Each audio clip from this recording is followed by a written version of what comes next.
welcome to the show.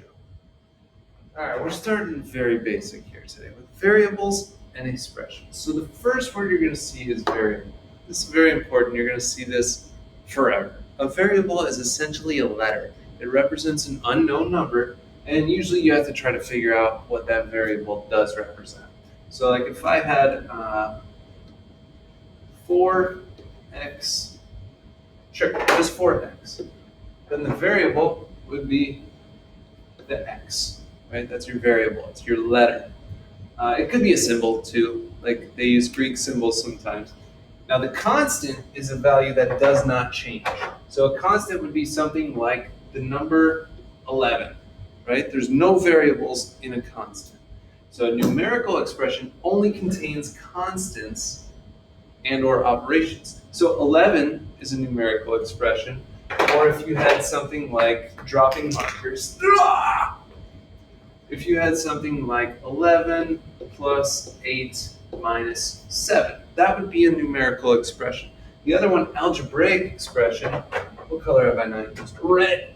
An algebraic expression contains variables, constants, and or operations. So that might be something like 4y plus 11, or it could be 5x plus 10y minus 300, right? That has variables, it has constants, and it has operations. It has all the above.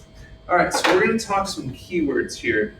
This is going to help us when we get into the story problems or the word problems, which is something that scares a lot of humans. So if it scares you, you're not alone.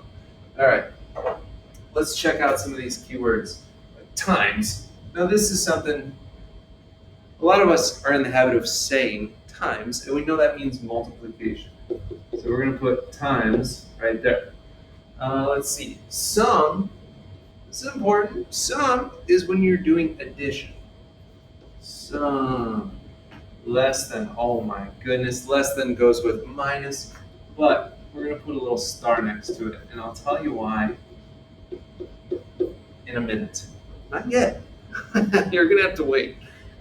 Product is multiplication. Okay, all right. Divided by. Wonder what that goes with. Division. Come on now.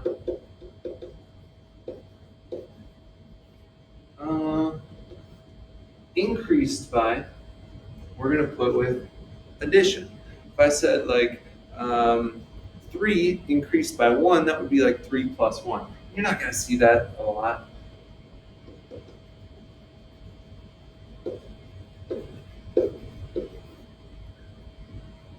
Equal groups of. So if I said I had 5 equal groups of 3, that would be like 5 times 3. So equal groups of.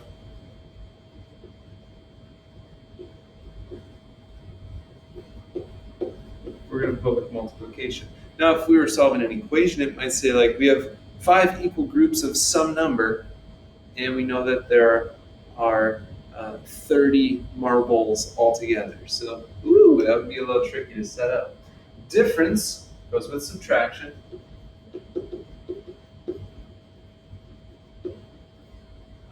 Quotient is division. And then I saved the trickiest one for last. Plus. Yeah, addition.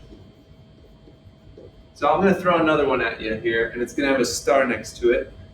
Less than or fewer than. That would also have a star. Now what the star means is you flip the order. Flip the order. So think of what that would mean like in your brain. If I said, what is 1 less than 10? I said 1 less than 10. So the only 2 things I starred are the only ones where you flip the order. Everything else, it's like 1, you know that less than means minus, and then 10. So, but if you put 1 minus 10, it's going to give you negative 9. But if you're thinking in your head, what number is 1 less than 10? You're like, well, it's 9. 9 is 1 less than 10. So that's where you would flip the order. It'd be like 10 minus 1, which is 9. Same thing with fewer than. Those are the only two you flip the order. Okay? So we're going to try some of these out. And there are obviously more words than this, but I just wanted to get you a few. And if we find more words, then we can put them in the correct boxes. All right, example 1. Give 2 ways to write each algebraic expression. How do we say this in our head? We say y plus 3. So we can say y plus 3. Another way you can write addition is with like the sum. So we can say the sum of y and 3. Cool. Again, let's just default to what does our brain say when we read this? We say x minus 7, right? X minus 7. Let's throw a curveball in here though. Remember with like less than or fewer than, we have to flip the order. So we could say 7 less than x. Ooh! Now, we never do that with addition because if you flip the order with addition, 3 plus 7 is the same as 7 plus 3, so it doesn't make a difference. But it does when you're doing subtraction, so be very careful. All right, 2, that little dot. Now, that might be new to some of you. That little dot means multiplication. We don't write the x anymore because a lot of times we're using x as one of our variables. So we could say 2 times h. Or we could say, another one is product. We could say the product of 2 and h. Cool. And again, these aren't the only answers. We're just given 2. Okay, divided by 15.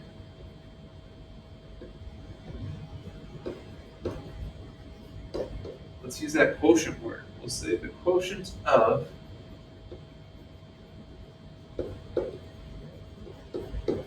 k and 15.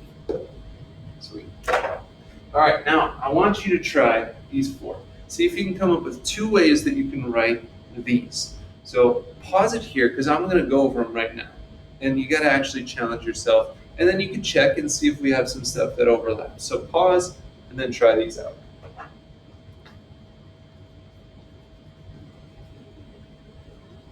And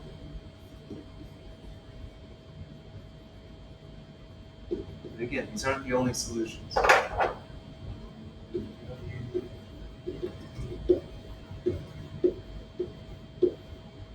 Quotient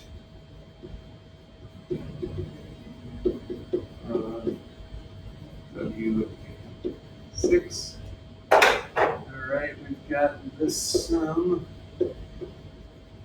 of 11 and p. Let's get wild. Let's say p more than 11. And we'll say the product of 5 and r. And we could say 5 times r. We could say 5 multiplied by r. Those all work. Cool. What else we got? Is that the end of this page? All right. Example 2. Oh, word problems. Eva reads 25 pages per hour. That's probably important. Write an expression for the number of pages she reads in each hour. Now, when I'm doing these, I like to put in a for instance. Let's say Eva's reading for 2 hours, and she reads 25 pages each one of those hours. So hour 1, 25. Hour 2, 25. So we would do 25 times 2 because she read for 2 hours. Now, I made up 2 hours. They're saying, how about h hours? So we could say 25 times h. Or we can even clean that up. You're not often going to write 25 times h. You're just going to mush them together. You're going to write that as 25h. Now, for today, if you wrote 25 times h, you're good. Okay. But this is kind of like where we're eventually going to go with it. Now, when you see per or each, many times that just means multiplication right away. All right, Samantha is 2 years younger than Susan. Now, think in our head. Let's put it for instance. Let's say Susan is 20, and Samantha is 2 years younger than that. So Samantha would be 18, right? So how are you going to get from 20 to 18? You would subtract that 2. So younger than is like minus 2. So Susan, we're going to say is y. So we'll just say y minus 2. 2 years younger than old Susie. Reuben runs a mile in 12 minutes. I bet we'll need that. Write an expression for the number of miles that Reuben can run in m minutes. Okay, so if he ran for 12 minutes, a number I made up, then you would do 12 divided by 12, right? So he would run 1 mile in that 12 minutes. So if he was to run for 24 minutes, you would do 24 divided by that 12, and you would get 2 miles. So every time we're going to take the number of minutes, and we're going to divide it by 12. And that'll be how many miles Reuben ran. Reuben ran. So now I want you to try out 3 of these. Again, pause, try them, check. Who drives 65 miles an hour? Write an expression the number of miles who drives in t hours. Miles per hour means you're going 65 miles every single hour. So if you went for 10 hours, it'd be 65 times 10. So we're just going to say 65 times t, but we can clean that up to 65t. Miriam is 5 centimeters taller than her sister, who is m centimeters tall. Let's say her sister is 100 centimeters. She's 5 centimeters taller than that, so that would be plus 5. So we'll say your sister plus 5. All right, good old Elaine earns $32 per day. Write an expression for the amount that she earns in D days. It's $32 per day. Again, usually means multiplication because she earns $32 here, $32 here, $32 here. So it's going to be multiplied by the number of days that she works, which we're going to clean up as 32D. All right. Find the value of an algebraic expression by evaluating is they're going to tell you what these variables represent. Evaluating means putting those values in, substituting those values in, and simplifying as much as you can. So it's saying evaluate for x equals 8, y equals 5, and z equals 4. So x plus y, it said x was 8, so we'll say 8 plus, and y is 5. 8 plus 5 is 13. Cool. Here we have x divided by z. X is 8 divided by z, which is 4. 8 divided by 4. How many 4s can go into 8? 2. Cool. Again, I want you to try it here. Take the values they give to you, and see what you can do with them. So pause here, try them out, and then check it. M n 3 times 2, which is 6. P minus n, 9 minus 2, 7. And P divided by M, 9 divided by 3. And 9 divided by 3 is 3. So that concludes our notes portion.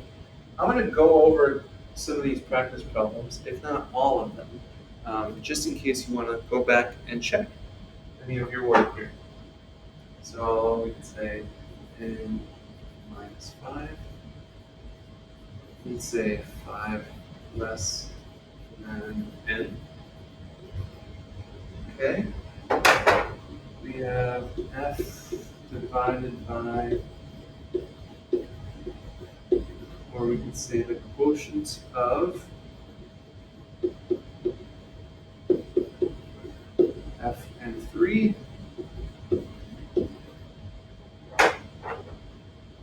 The sum of C and 15, or we could just say C plus 15, 9 minus Y. We could do the order, we could say Y less than 9, or we could say the difference of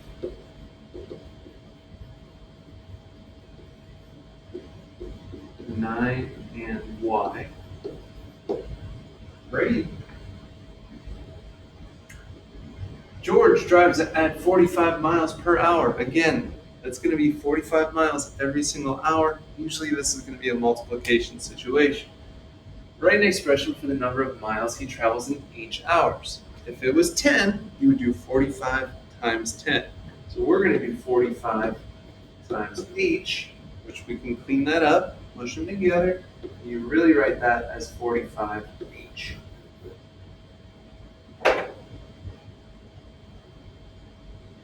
The length of a rectangle is 4 units greater than its width.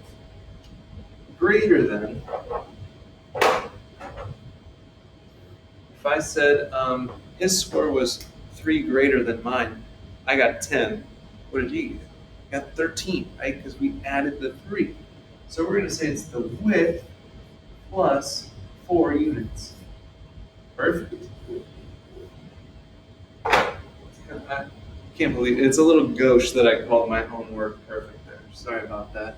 Evaluate each expression for A is 3, B is 4, and C is 2. Okay, A minus C. 3 minus 2, which is 1. A times B. 3 times 4, which is 12. B divided by C, 4 divided by 2. 4 divided by 2 is 2.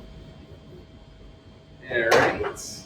And A times C, 3 times 2 is 6. Cool, man.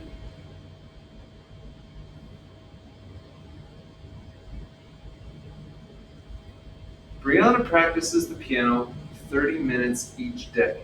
Write an expression for the number of hours.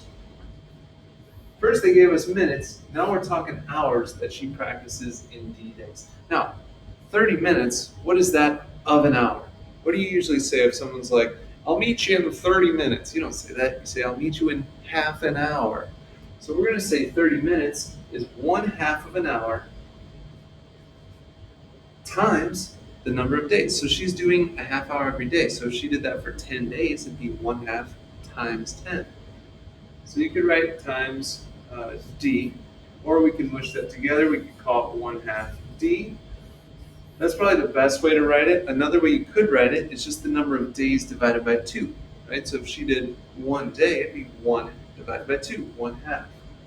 So that's another option, but that's up to you. Find the number of hours Brianna practices in 2, 4, and 10 days. So if we did 2 days,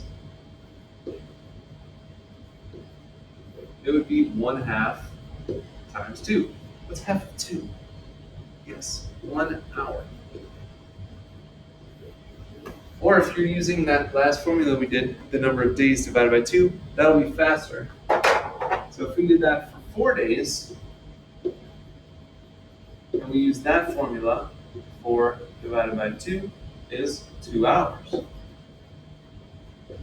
And then for the last one, hey, dealer's choice. Do whatever formula you want. 10 days. I'm going to do the days divided by 2. So 10 divided by 2, which is 5 hours. Remember, she was practicing half an hour every day. Good job, Brianna. Way to stick with the piano. I'm proud of you. Most people go practice for a week and they're like, no, I'm done. I'm not going to be a concert pianist, so not interested. Come on, you got to practice a lot.